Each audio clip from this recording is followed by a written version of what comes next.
ওর অত্যাচার ওর মা সহ্য করার পরবর্তীতে যদি কেউ সহ্য করে থাকে সেটা আমি। তিনি আমাদের শোতে এসে বলে গেছেন যে মায়ের মতো আমি একজন কেয়ারফুল বউ পেয়েছি, এবং সেটা নিয়েও কিন্তু অনেক হেডিং হয়েছে এবং সেটা নিয়েও সমালোচনা আলোচনা সবকিছু হয়েছে। তোমার জাহিদ ভাই এটা আজকে স্ক্রিনে বলেছে, কিন্তু এই গল্পটা আমার বাড়িতে কিন্তু খুবই পুরনো।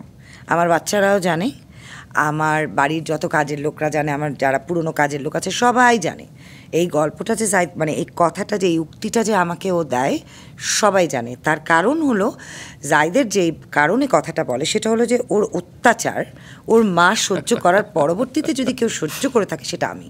যেমন ধরো জাহিদ কিন্তু রাত 4টায় বাড়িতে এসে খায়, ধরো শুটিং থেকে রাত 4টায় ফিরলো, জাহিদকে কখনো কেউ রাতের খাবার কিন্তু শুটিংয়ে খাওয়াতে পারেনি।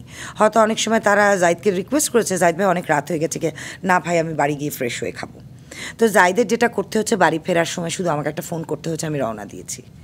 তখন কিন্তু আমার বাড়িতে ওর জন্য গরম ভাত রান্না করা হচ্ছে। তো ওই হিসেবে জাহিদ বলে যে আমাকে মায়ের মতন করে সে খেয়াল করেছে।